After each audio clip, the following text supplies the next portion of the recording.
Welcome to the Core Concepts Lectures. This is sponsored by One Community and by the Institute of Applied Metaphysics. In this event, we ask spiritual leaders, religious leaders, to come tell us what they believe, why they believe it, and what they're doing about it. And today our guest is Reverend Bernard Dozier.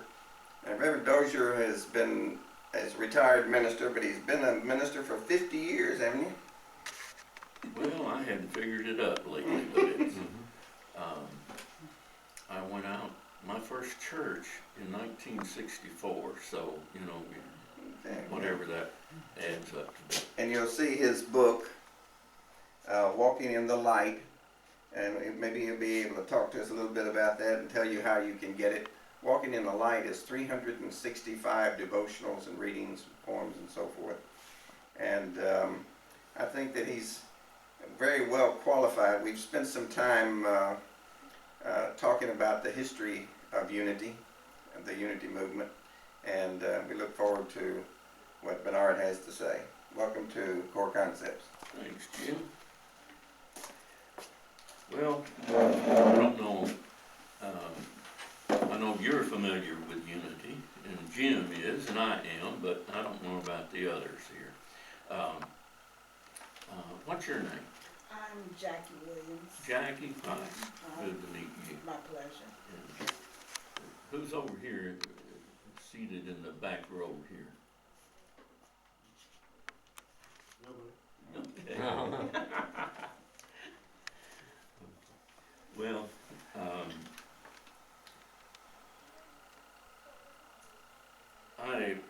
I got started in unity.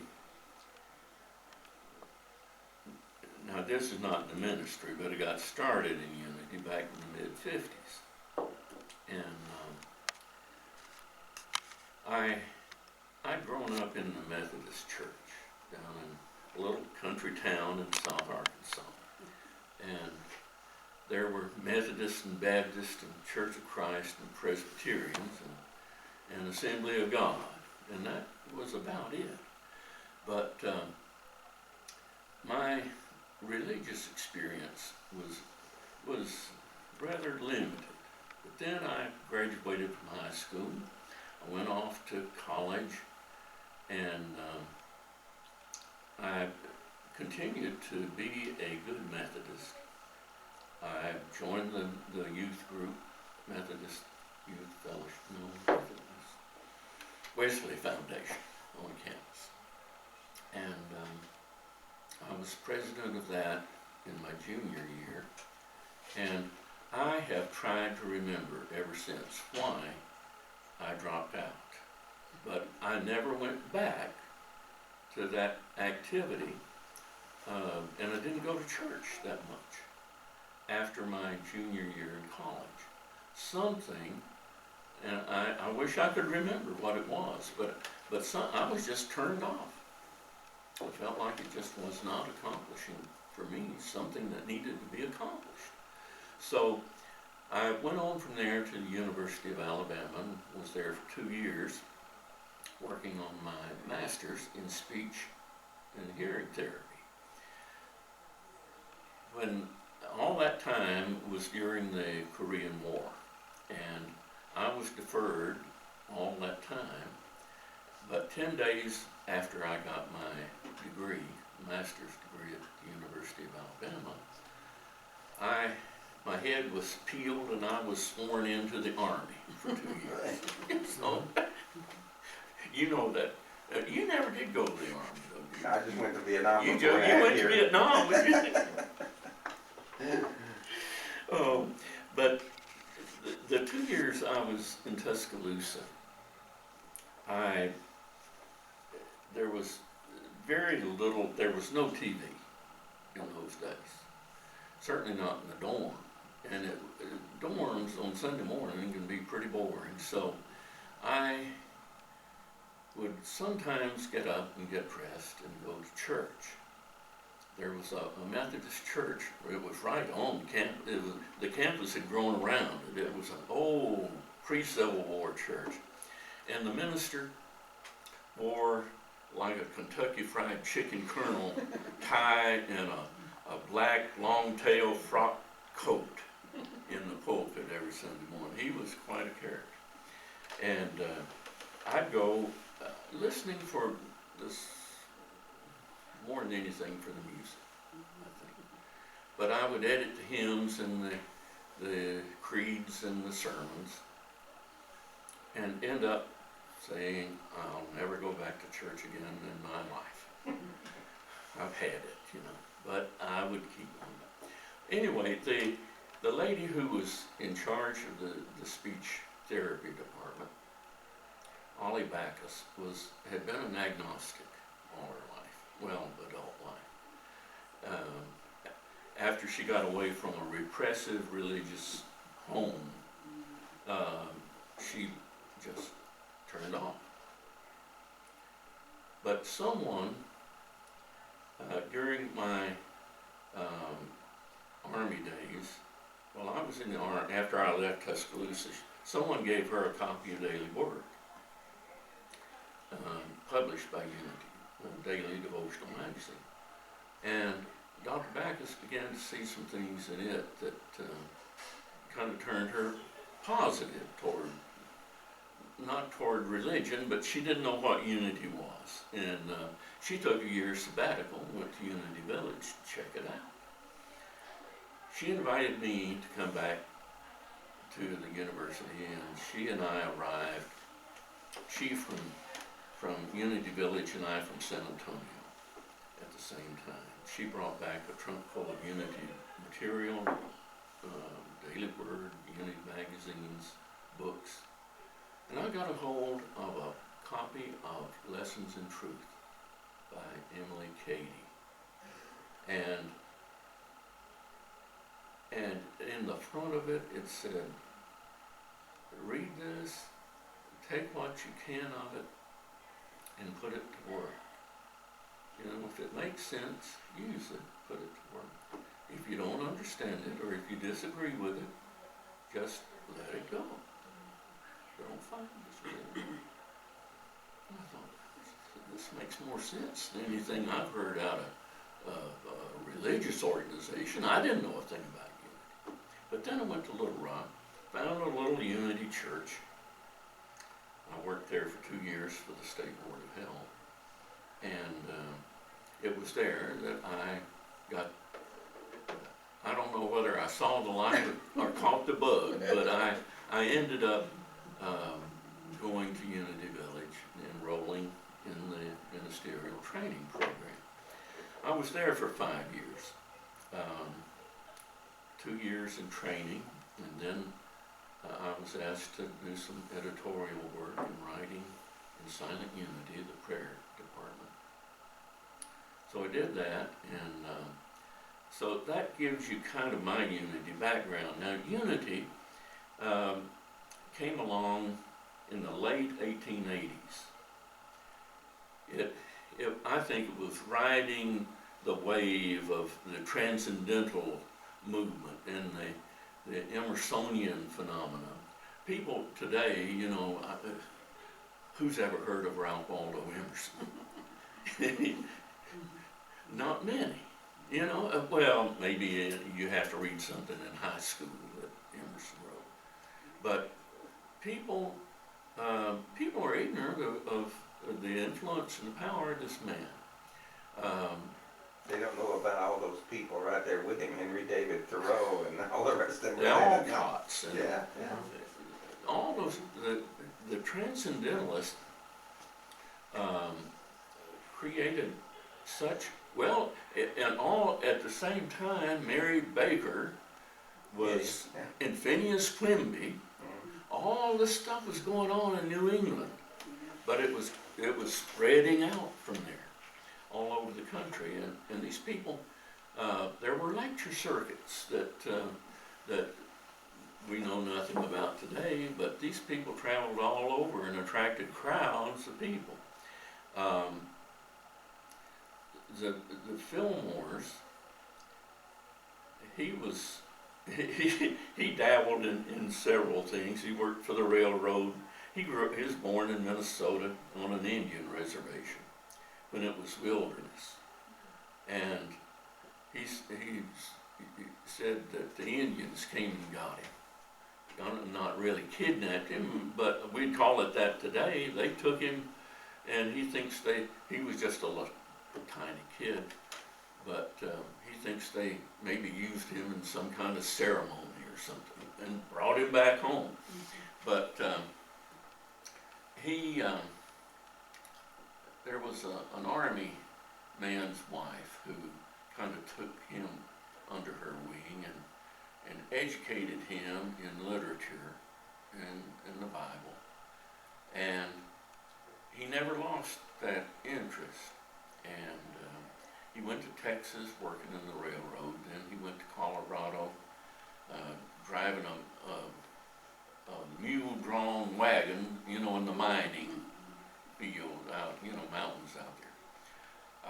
Came to Kansas City, got into real estate development, and he had met Myrtle, Page, who was a school teacher, who was 10 years older than he was. But he was smitten with her, and I can imagine how this wild and woolly creature from the Wild West would take some getting used to. But she finally said, "I do."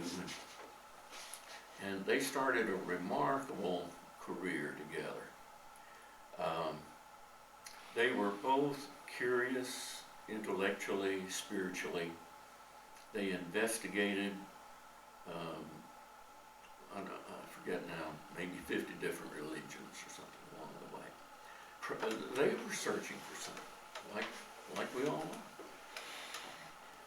But they weren't finding exactly what they wanted. They started meditating and praying. People started getting results from the prayers.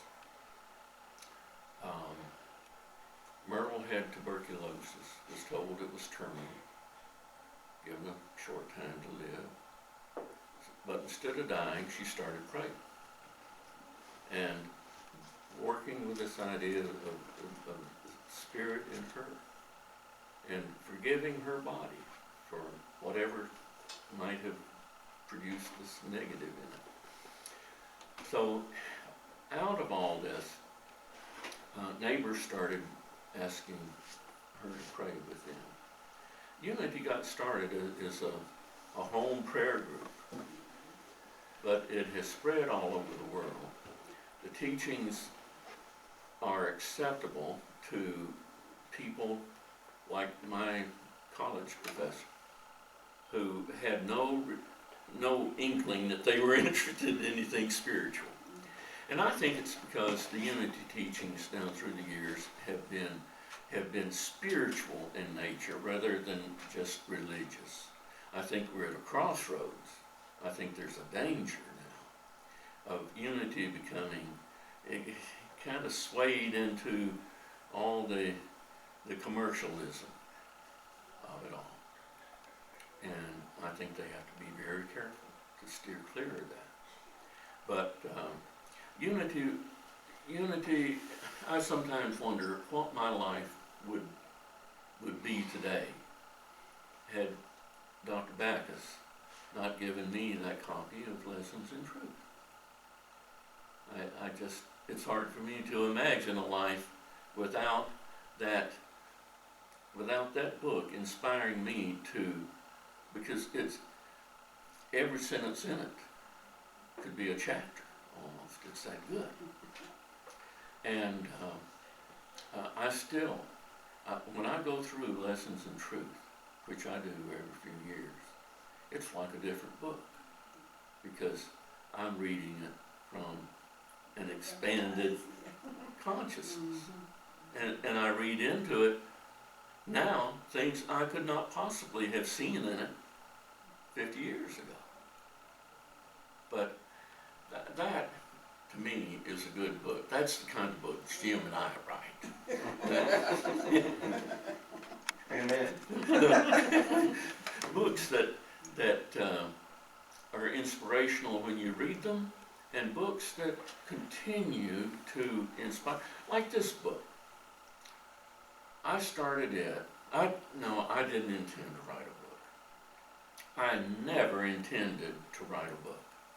I thought, everybody I know has written a book. Everybody. And I'm going to be different. I'm not going to write a book. So I just didn't do it. Well, one night, my son has lived in Ocala, Florida for over 20 years. Married down there, had a daughter, and Katie was born in '94. She's in college now. But when she was about 11, 12 years old, John called one night and said that Katie and her mother were kind of going yeah about, adolescent girls and their mamas. Just, there's something there that there's. So, it kind of upset me, and I went to bed thinking, what can a granddaddy do for a granddaughter who's 750 miles away? And when I was growing up, my grandparents were just 300 yards down the road. If I got mistreated at home, I knew where I could go. But I woke up the next morning. I thought, I can send her a good thought. I can send her something good to think about every day. Now, I had my computer and my email going. She had her computer and her email. I thought, well, that's simple. I'll just start sending her something, a positive thing to put in her mind every day. And so I started out trying to write it for an 11-year-old. Right on that level. I discovered I was pretty dumb. I could not write on an 11-year-old level. I thought, well, gee, I'm going to have to do it. I'm going to have to do it on my level and hope she can grow into it someday. So that's essentially what this book is. And one of the things I wanted to do, in addition to giving her something positive to think about, was to give her some idea of what it was that made me tick as her grandpa. I realized that when looking back when I was growing up, I don't know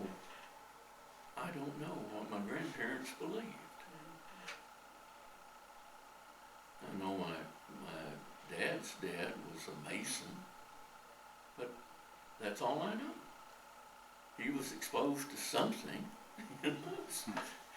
He was a Methodist, but I thought, well, I don't want Katie growing up not knowing what makes me tick, and it's part of my heritage and part of my responsibility to share that with her. So doing that, I felt it was very important too that she gained, and later on after I started sending this to her by email every day, I didn't want her to feel singled out. So I started sending it to other people, family and friends. And that's what I have continued to do. But I wanted Katie to understand that when we talk about these ideas in unity, truth, Christ, Spirit, God in you, that these truths are not new. And so I started researching, reading, going through unity books and material and through other things too, searching for what I felt would be eternal truths that people have been talking about for eons that truth has always been true. And the impression that we get from a lot of people, like I felt like, you know, when this movie came out about the law of attraction, and there's The secret. yeah, the secret. I felt like, boy, this is being treated like it's something new, just a new discovery. Good heavens, there's nothing new about it. Our understanding of it may develop, but the idea's been there forever. So, I think it's these things that have been with us forever that are our spiritual treasures. And these are the things I wanted to try to convey in this book. Now, after I finished this, Jim and Cecil, you know, they did a marvelous job publishing this book, getting it printed. There's not one single complaint I've ever had about that. And it, like Jim said, it's for every day of the year, there's something good to read. And it is really good, Jim. Every time I pick this book up and start flipping through it, I read it. Boy, that's good. I'd like you to read one of your poems before you finish today. Huh? I'd like you to read one of your poems before you finish today. Well, why don't you find one and read? Well, I don't know which do you like. Oh, I don't know. I like them all.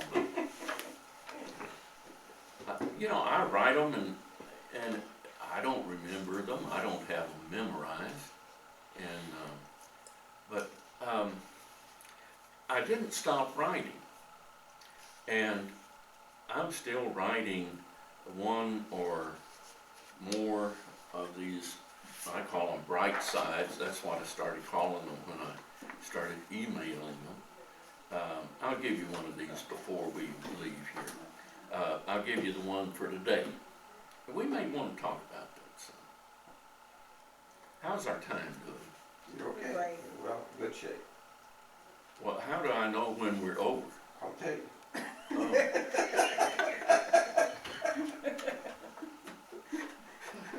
I just shut up.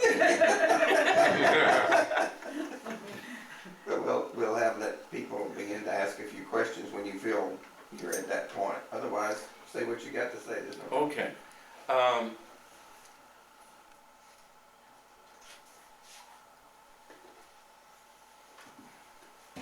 Okay, let me jump into this, because after a while, you stop going by the book, you know, whether it's the Unity book or whose book it is. Even, I dare say, the Bible, you can't live by the book. I mean, it's got to be lived from within. It's got to be lived by the spirit of you got to have the spirit of the book, not the book. Okay, that's my quibble with people carry the Bible around. But is there any special virtue in carrying the Bible around? I don't. I've never felt so. And I think it's, you know, like Emerson said, rather see a sermon walking than hear one. Rather see the Bible lived out than carried around. But that's just me. I'm kind of perverse in some of these. I'm not orthodox, particularly, to put it that way. But you know, I was thinking after Jim and I talked this morning. He told me how to get here. There are 4 inescapable and universal questions that we ask after we come here and start waking up. And we start waking up fairly, you know, after 6, 7, 8 years. Because I can remember going to those brush arbor revivals in the country. And sitting in those hot churches with the funeral parlor fans going, and hearing preachers talking about God and what God would do, and I remember sitting in those old homemade pews thinking, that doesn't sound right to me. At that age, in that stage of my life, I had no clue as to what the other would be, but I've had, through the years, in talking with people in unity, I've had many say, essentially the same thing, that even when they were children, they knew that the stuff they were hearing in church wasn't true. But there are 4 questions, who am I?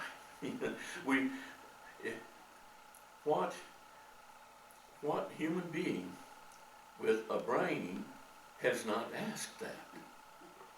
Who am I? Another question. Where did I come from? Why am I here? And where am I going? These 4 questions drive humanity to seek and to search. And Jesus said, ask, seek, knock, and it will be revealed. And I think that is, for me, that has been the beauty of unity, because unity does not condemn people for asking questions. It does not condemn people for thinking. It doesn't say what you're supposed to think, thank goodness. And that was the thing about that Emily Cady lessons in Truth Book. Nobody was telling me how I had to think. I've been to churches where the whole point of it was you join us and think like we do. That just did not appeal to me. Still does. I've never been much of a joiner. Been pretty maverick, I suppose, in my views. But in maturation, in our intellectual, spiritual development that goes on simultaneously, I think, as we grow up, we realize, if we have any brain power whatsoever, we realize there is an outside and there's something else. There's something outside, there's something inside. And then the question in some form comes, who's in charge? Why is all this happening the way it's happening? What's running this show? And where do I fit into it? Where am I? How to get here? What am I doing? Where am I going? What should I be doing is an important question, isn't it? What is my path? What path should I be on? And my path has never been like anybody else's path particularly. It's been a little bit different, and I think yours should be a little bit different from mine and everybody else's.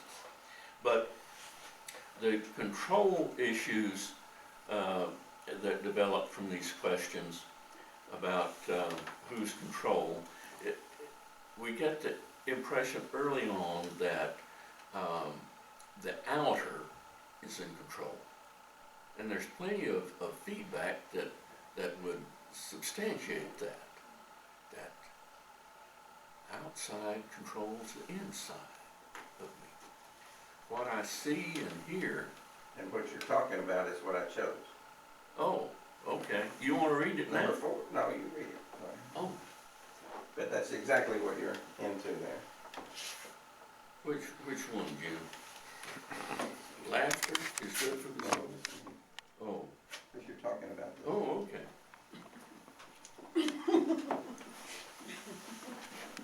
Thanks for reminding me of this thought.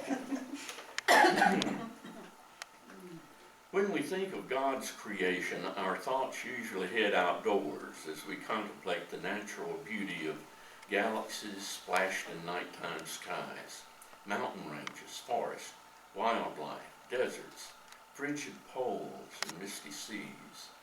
But God's creation is just as much within you, and the beauty within you is just as infinite in scope. The stunning complexity of the inner workings of all the systems of your body, the array of thoughts and emotions, the union of spirit, mind, and flesh are natural miracles. Your accomplishments, your aspirations, your dreams, your thoughts, your abilities, your individuality, and the undeveloped continents of your consciousness are all evidence of an inner universe that is wondrous to contemplate. Language has changed since David wrote, "I am fearfully and wonderfully made," in Psalm 139:14. In David's time, fear meant awe.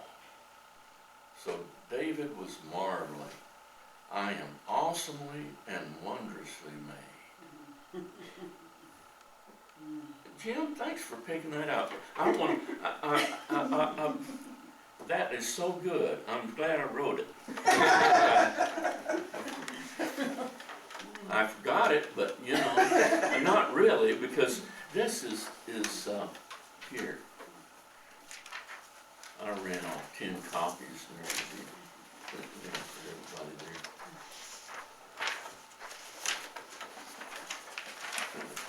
There we go. This is the bright side that I wrote for today. And I wanted to get into this. Let's just read it together, okay? Consider the you that you are. One of the human miscalculations we make is limiting our thinking of ourselves to being the flesh we've draped over these bones. The fact is, you merely occupy your flesh body, which is a disposable spacesuit you wear during your missions to Earth. What you are is the soul, the mind that combines and arranges the ever-cycling cells you call my body. Consider how awesome you are. You can fit yourself comfortably into your physical body, but you can, with a twist of thought, visit the just located galaxy glowing on the edge of emptiness. That's because mind is what you are. Mind is your mental body. Your size isn't measured by body height or weight, but by the scope of your thoughts. Consider that when God created us souls as His alter ego, image and likeness, He made us one size fits all. That's how it's possible for us to compress ourselves into infinitesimally small objects and energies, and to expand into the measureless dimensions of space. And that wherever our soul mind goes, He and we would be eternal companions, confidants, and bosom buddies. Awesome hallelujahs.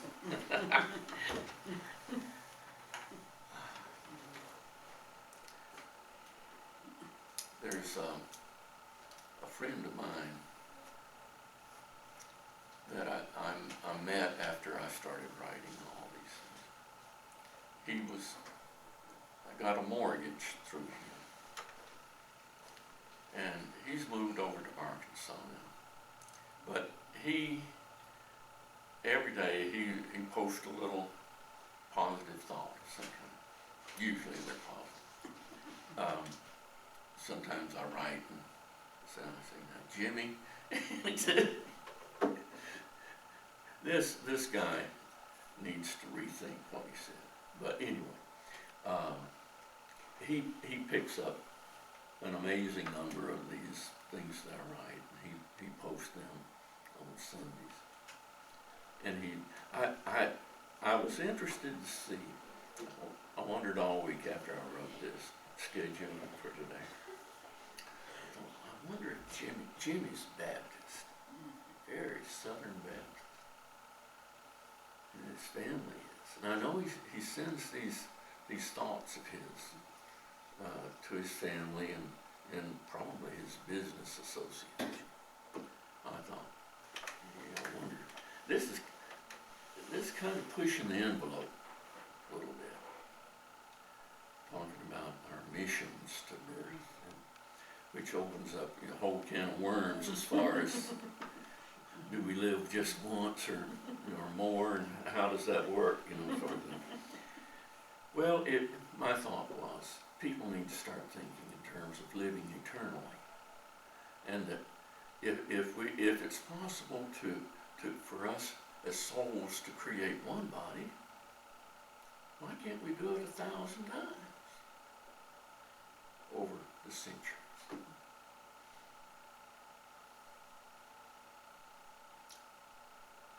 And I wondered whether he would publish this last line about God being our constant, eternal companion and confidant and bosom buddy, because that's gotten a little too intimate with God, I suspect, for some people. That it's all right to say, to talk about God as Father, in formal terms, but George Lamsa, interestingly enough, George Lamsa grew up in Lebanon before World War I, and the people were still speaking the same language that Jesus and the disciples spoke. And Lamsa did his version of the Bible from the Aramaic and did commentaries that are just, I think, invaluable in gaining insight into the scriptures that theologians can't possibly give us because they don't have that background that he had. But Lamsa said that when Jesus talked about the Father within, or the Father doing this and that, so his word in Aramaic would be equivalent to our daddy. Abba, Father, Abba. Daddy, very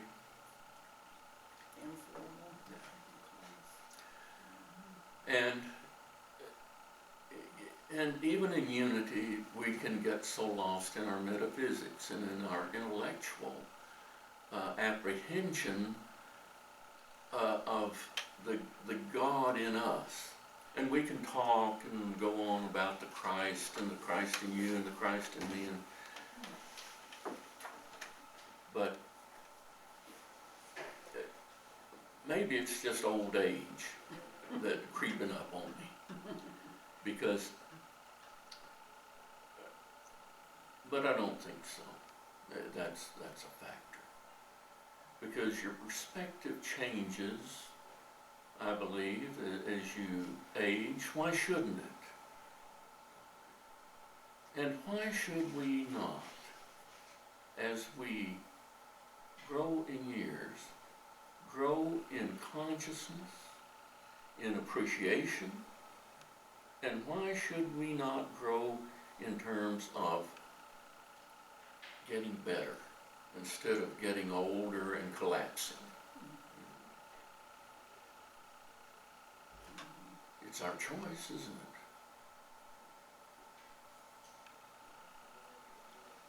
it? If aging is outside of us, it's an external, isn't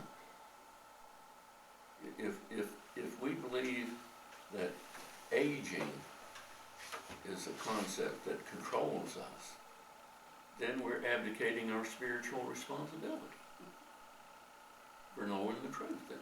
And if we know the truth, what are we supposed to do with it? Do something. put it to work. Live it. You know, religion, I mention in the foreword of this book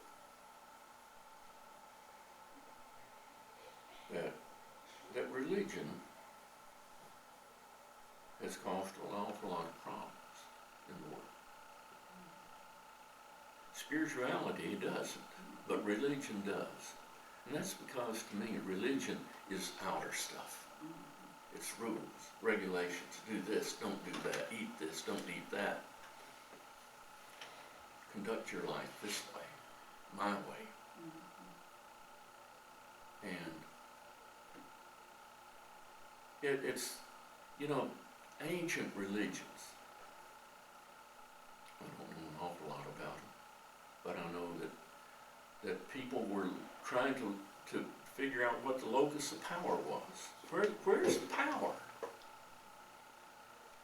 And they come up with, oh, it's in that big rock over there, or it's in that star, or in that tree.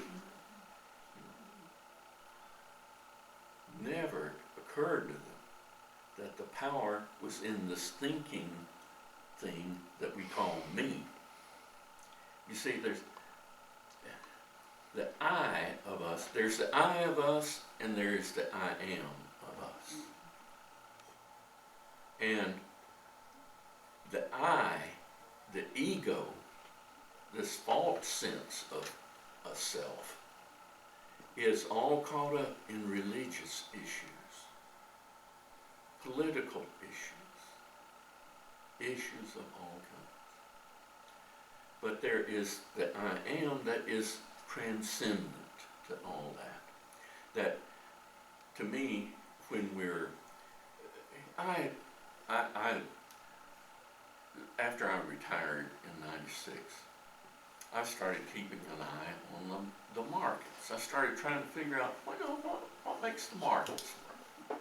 Never had time to do that before. But I've been doing that for 16, 17 years now. And there are all kinds of market issues. And I dearly love to read about it and to get the analyst views and comparisons and contrasts.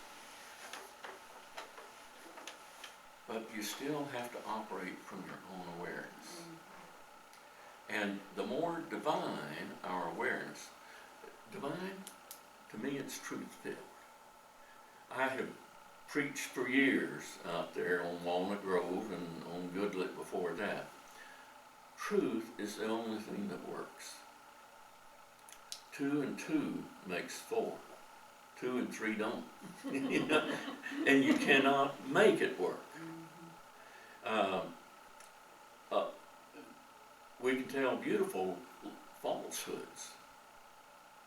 Believable. We can be so believable. But does it work? Not one false thing has ever worked.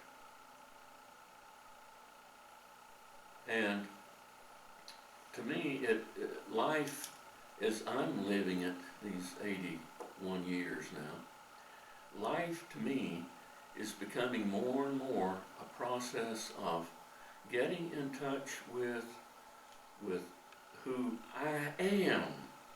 You know, when Moses was told to go back and bring those people out of Egypt, he didn't want to do it. Too big a job. So he was kind of toying with the Lord a little bit. You know, he said, he stuttered. You know, who shall I say sent me? You know, when I get back there. And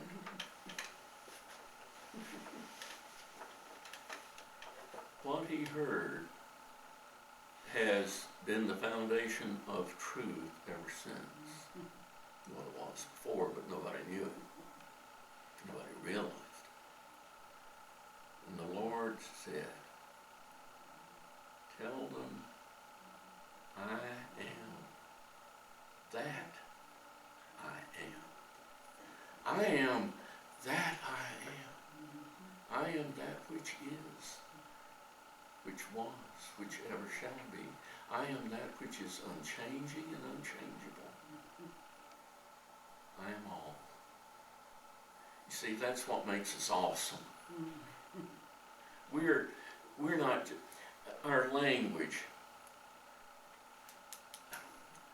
I've had to start editing unity stuff now, not just Methodist stuff. I can't say I am one with God anymore, because that language establishes separation, doesn't it? Even when you say co-creator, Yes. you're establishing duality. Yes. So I'm having to rethink a lot in terms of identifying myself. People thought Jesus was nuts when they heard him saying, before Abraham was, I am. They didn't understand. You see, how's our time? You got about 10, 12 minutes. Oh, If you want to let people have a chance to okay. ask their questions, but I'd like to hear the rest of the sentence. Yeah. Oh, Uh-oh. we were talking about Abraham. Yeah. Yeah. No, not Abraham. We were talking about Jesus and talking about Abraham. Well, of course, the Jews listening to Jesus, and you know they listened to him with ears peeled for something they could rip on. But when he said, before Abraham, whom they regarded as the father,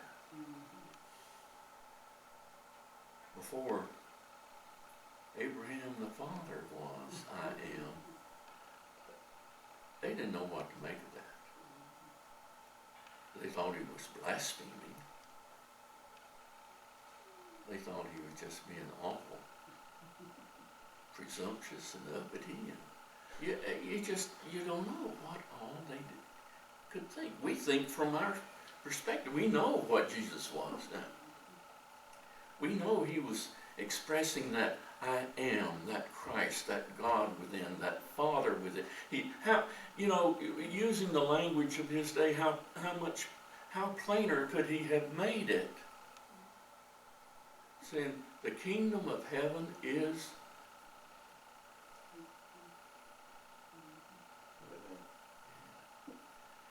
it's your kingdom of thought that makes things happen as they do. It isn't. It's Jesus was. People today don't appreciate cause and effect. They think the government just gets stuff and gives it to people.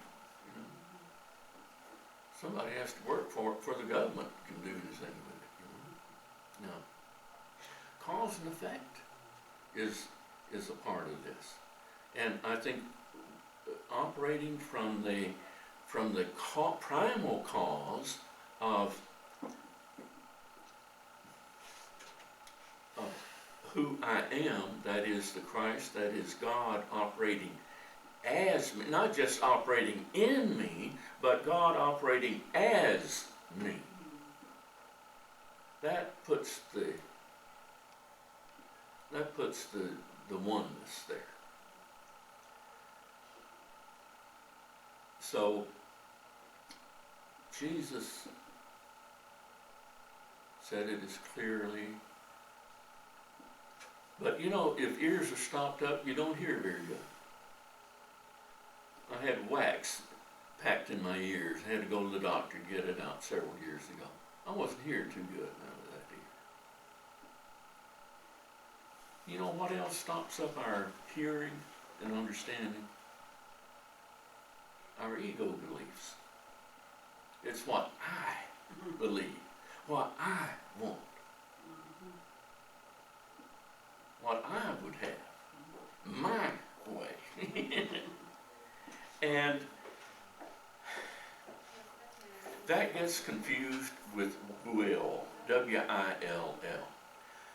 We couldn't do nothing if we didn't will to do it. I wouldn't be here if I didn't will to get up out of my computer chair and get dressed and get here. I had the will to do it. I willed to do it. So, the I am, when we are willing, you know, Jesus in the garden praying, not my will, but the broader will, the bigger and the better, the more complete, the less constricted, the less personal. We're I think faced with those who are on the spiritual path are faced with the imperative of not just leaving things as words. Where do we start, though? I think we have to start right where we are. We have to start with who we're married to. We have to start with that neighbor that plays the radio too loud. Or when I was talking to Jim this morning, he said somebody pulled out without even looking right in front of him. And that's the person that we have to deal. And Jim was just as calm as he didn't cuss or nothing. And I was so impressed. I had Jackie in the car with me. I saw it, and I was impressed. You need to give, before we run out of time, the contact number to get the book. And if anybody would like to get on the list for Bright Sides and things like that, okay? Yeah. Okay. Well, you're talking about people. Anywhere in the world that hear the sound of your voice here and that would like to get the Bright Sides or find out about the book. Okay. The Bright Side, let me touch on that first. If you'd like to have your name added to my Bright Side database, this is email. I send these email things out on Saturday morning, usually Saturday morning, sometime on Saturday, and they're dated for the next day. For Sunday. For Sunday, for the first day of the week, so people can have it for the week. But my email address is rbdozier at AOL.com. That's D-O-Z-I-E-R. D-O-Z-I-E-R. And the RB is for Ronald Bernard. RB Dozier, Ronald Bernard Dozier at AOL.com. Now, Jim, this book. Now, if you have inventory that you want to sell that inventory, then they need to email to that same place and say they want Yes, the book. if you want a copy of the book, Walking in the Light. This is the cover, by the way, is one of my wife's paintings that Jim and I thought made a wonderful cover. But if you want a copy of Walking in the Light, it's $20 American, and just get in touch with me at rbdozier at AOL.com, and we can go from there about the transaction and the shipping and all. But and Jim, is there anything that you want to say? To see about if there were any questions. We've still got a little bit of time. Anybody have a question? Or thought? I had one. Let me Yeah. get it out the way. You said that we have the ability. We have the ability to create one body. Why not 16,000 or so? And my question is, when you form that question, that thought question, why would you want 16,000 bodies? Oh, I used 1,000 just as a Okay. toss-out term. Well, the point is that we tend to create, when we come here, we tend to get involved with other souls. And we have some transactions that just go swimmingly. And then there are others that would go like this. And the Eastern religions talk about karma as being a result of human activity on earth. People involving themselves in the lives of other souls, other incarnated souls. And so it's it's kind of like that, one of the balls that you had on that framework that you pull one and it goes and hits another and it hits another and what do you call that thing? I don't know. Anyway, our lifetimes, I think, are kind of like that. We set off energies that set off other energies, and I think our souls aren't really limited by these bodies. And if a body wears out before we get stuff done or accomplished or things justified in our minds, in our dealings with other people or theirs with us, I don't think we get it all solved in one lifetime. I don't think we get all the answers in one lifetime. I don't think we solve all our problems in one lifetime. And I think it's absolutely awful that people have been saddled with guilt over the centuries by the church, thinking that, boy, you just got one life to live, and if you don't get it right, you're going to go to hell. I think that is a bunch of baloney. So, reincarnation, yes, I don't have any personal proof of it myself, but I certainly believe that So you didn't. what God can do, there's an old saying, what man has done, man can do, and I would say what God has done, God can do. And if the Spirit has worked, here's another thing. I believe that we souls work out contracts with the Spirit to come back here and to do certain work and to see some light, to do something about it. I think there's got to be some cosmic, eternal growth, not just growth in this little segment of 80 years. I think there's eternal growth and unfoldment and expansion. Jesus talking about the kingdom of heaven talked in terms of leavened loaf. What does leaven do to a piece of bread? And it's like that with a soul. And I think this soul expansion goes on forever. And I think we come back here when we need to or want to. I think it's up to us. If we want to come back, we can.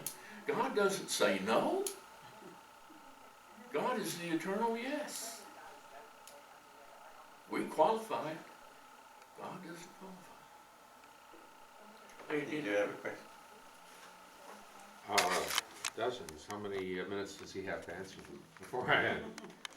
On his history of unity, when it was founded, there were several currents going along, one of which, as you mentioned, was the transcendental philosophers that they knew of, another of which was the spiritualism and mediums, and let us channel spirits and get some ectoplasm. Yeah. Third and fourth was the sort of Theosophical Society, which originally was in New York before moving to India.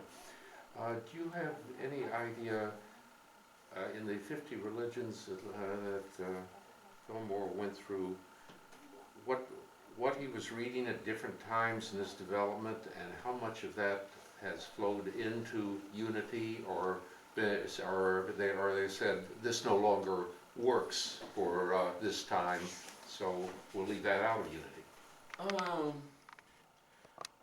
Take a full hour if you want. Well, interestingly, one of the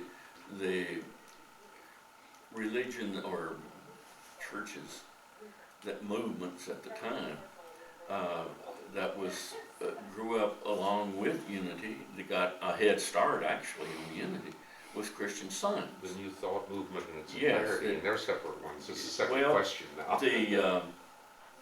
The Christian Science was a generic term until Mary Baker Eddy kind of claimed it and made it proprietary for Christian Science, for her organization. And Unity was invited to say, you know, you can join if you want to use this. Unity was called itself Christian Science before it called itself Unity. But a lot of groups did. Mm-hmm. It was just like New Thought today, you know, or something like that. But anyway, as far as how much of other religious thought worked its way into unity, I think it worked its way in basically as an appreciation that there are many lines of thoughts and many ways to look at truth.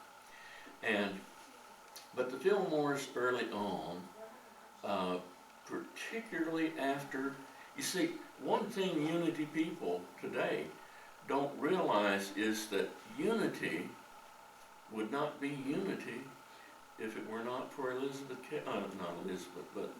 Cady in Lessons of Truth. Because she is the one that defined unity. And yet she was not really a member, was she? She had very little to do. The Fillmores met Emily Cady one time, I understand, in New York City. And they met Mary Baker Eddy one time also. Did they? Well, I'm not sure. But anyway,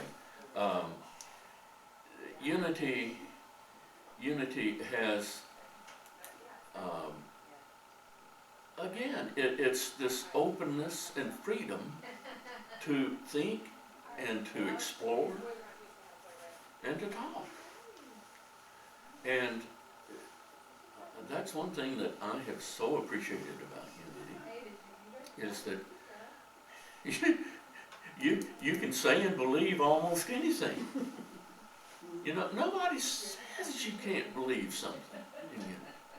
Now, but the Fillmores became very Christian focused. That is, not mainstream traditional Christian focused, but they were focused on the religion that Jesus lived. And again, it was called the Unity Church of Christianity. Yeah. And he was really, it was called the Unity Movement originally, wasn't it? So, and his objective was for people to take this back to their churches, to their Methodist church, or their Church of Christ, and look at these principles. Yeah, the Fillmores never intended to form a church or create one or to spawn one. When I first was aware of unity, I always heard it referred to as Unity School of Christianity, and I guess I am really wondering to what extent that they, in consciousness, not legally, should be considering themselves school rather than church. I think both of these words have certain baggage, and that certain of them are conflict in consciousness, actually. Okay, historically, there was a separation, in the movement. Unity School started out as purveyor of the word, written word. They have dabbled in radio and television through the years, but the written word has been Unity School of Christianity's thing.